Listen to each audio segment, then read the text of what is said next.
Nosso Lar, de André Luiz, capítulo 29. A visão de Francisco. Enquanto Narcisa consolava o doente aflito, fui informado de que me chamavam ao aparelho de comunicações urbanas, o que hoje a gente chama de telefone, né? Era a senhora Laura que pedia notícias. De fato, me esqueci de avisar sobre as deliberações do serviço noturno. Pedi desculpas à minha benfeitora e forneci rápido relatório verbal da nova situação. Através do fio, a mãe de Lísias parecia exultar, compartilhando meu justo contentamento.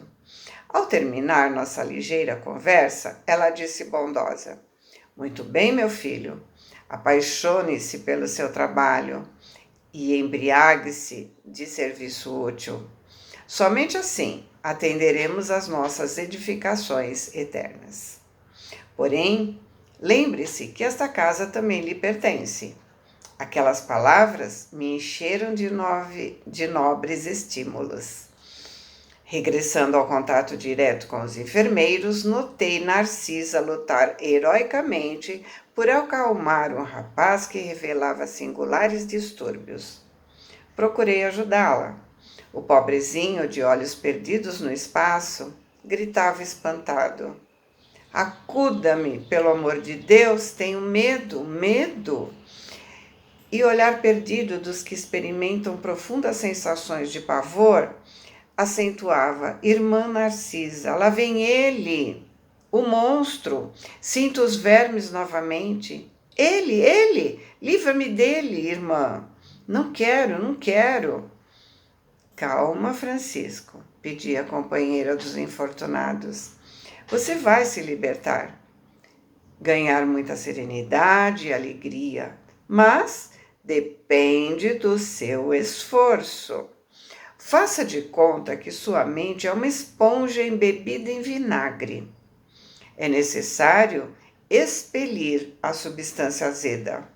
Vou ajudá-lo, mas o trabalho mais intenso cabe a você mesmo. Olha novamente André nos mostrando a importância do pensamento.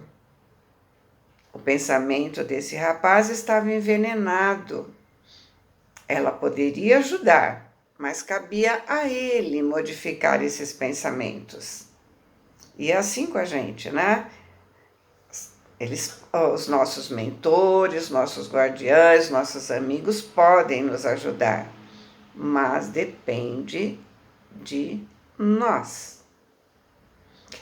O doente mostrava boa vontade, se acalmava enquanto ouvia os conceitos carinhosos, mas voltava à mesma palidez de antes, prorrompendo em novas exclamações. Mas, irmã, repare bem, ele não me deixa. Já voltou a me atormentar. Veja, veja. Estou vendo, Francisco, respondia ela educada, mas é indispensável que você me ajude a expulsá-lo. Esse fantasma diabólico, acrescentava chorando como uma criança, provocando compaixão. E a irmã dos infelizes dizia: Confie em Jesus e esqueça o monstro. Vamos ao passe. O fantasma fugirá de nós. E aplicou-lhe fluidos salutares e reconfortantes, que Francisco agradeceu, manifestando imensa alegria no olhar. Terminada a operação magnética, ele disse: Agora estou mais tranquilo. Narcisa ajeitou seus travesseiros, mandou que uma serva lhe trouxesse água magnetizada. Aquela exemplificação da enfermeira me edificava. O bem, como o mal, em toda parte, estabelece misteriosos contágios. Ou seja, o mal contagia no mal e o bem contagia no bem. Observando o meu desejo sincero de aprender, Narcisa se aproximou mais, me mostrando disposta a me iniciar nos sublimes segredos do serviço. E eu perguntei impressionado: a quem o doente se refere? Por acaso está assediado por alguma sombra invisível ao meu olhar? Ou seja, né, será que eu não estou preparado para ajudar? Não estou vendo, né, o que está perturbando essa pessoa, né? E a velha servidora das câmaras de retificação sorriu carinhosamente e falou: trata-se do seu próprio cadáver. E André, muito espantado: que me diz? O pobrezinho era excessivamente apegado ao corpo físico e veio para a esfera espiritual após um desastre ocasionado por pura imprudência. Esteve durante muitos dias ao lado dos despojos em pleno sepulcro, sem se conformar com a situação. Queria firmemente levantar o corpo rígido. Tamanho o império da ilusão em que viveu, e gastou muito tempo nesse triste esforço. Se amedrontava com a ideia de enfrentar o desconhecido e não conseguia acumular nem mesmo alguns átomos de desapego às sensações físicas. Socorros das esferas mais altas não valeram, porque ele fechava a zona mental a todo pensamento relativo à vida eterna. Por fim, os vermes o fizeram experimentar tamanhos padecimentos que o pobre se afastou do túmulo, tomado de horror. Então, começou a peregrinar nas zonas inferiores do umbral. Mas os que foram seus pais na terra possuem aqui grandes créditos espirituais e pediram sua internação na colônia. Os samaritanos o trouxeram quase à força, mas seu estado é ainda tão grave que não poderá se ausentar tão cedo das câmaras de retificação. O amigo, que foi seu pai na carne, agora está em arriscada missão, distante de nosso lar.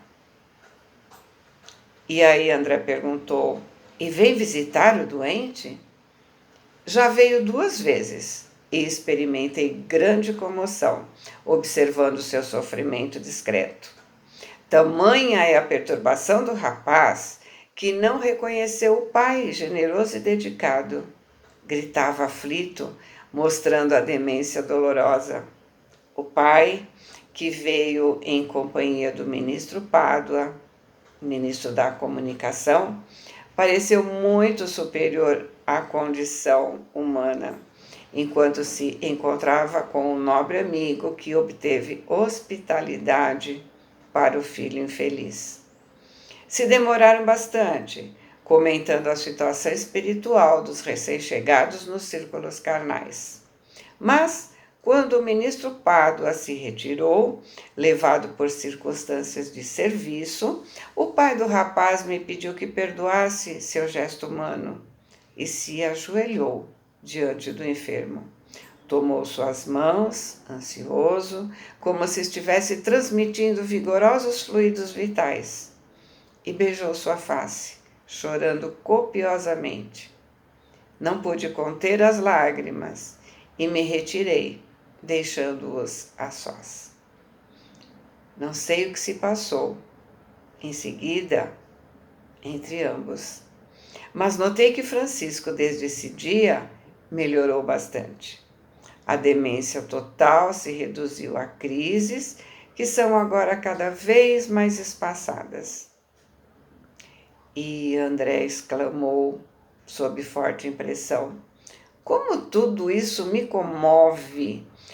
Mas como pode a imagem do cadáver persegui-lo? A velhinha esclareceu atenciosa.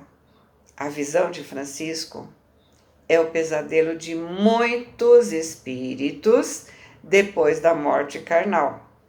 se apegam demasiadamente ao corpo, não enxergam outra coisa, nem vivem senão dele e para ele, devotando o verdadeiro culto e vindo o sopro renovador, ou seja, a morte, não o abandonam. Repelem quaisquer ideias de espiritualidade e lutam desesperadamente por conservá-lo. No entanto, surgem os vermes vorazes e os expulsam. A essa altura, horrorizam-se do corpo e adotam nova atitude extremista. Porém, a visão do cadáver, como forte criação mental deles mesmos, os atormenta no fundo da alma. Sobrevêm perturbações e crises mais ou menos longas, e muitos sofrem até a eliminação integral do seu fantasma. Esse fantasma que eles criam, será eliminado à medida que eles pararem de pensar naquilo, mas as imagens ficarão ali, até que eles consigam eliminar essa visualização. E Narcisa, notando a minha comoção, acrescentou: graças ao Pai, venho aproveitando bastante nesses últimos anos de serviço. Ai, como é profundo o sono espiritual da maioria dos nossos irmãos na carne. Isso deve nos preocupar, mas não deve nos ferir. A crisálida se cola à matéria inerte, mas a borboleta alçará voo. A semente é quase imperceptível e, no entanto, o carvalho será um gigante. A flor morta voltará à terra, mas o perfume vive no céu. Todo embrião de vida parece dormir. Não devemos esquecer essas lições. E Narcisa se calou, sem que eu me atrevesse a interromper o seu silêncio. Então, qual é a lição a ser estudada? Será que o meu corpo está sendo uma arma ou um instrumento de aprendizado? A visão de Francisco é daqueles que não se preparam para o lado espiritual da vida, não se desapegam das sensações do corpo. Cuidado com o medo de envelhecer, cuidado com o culto à beleza. Fiquem com Deus. Amo vocês.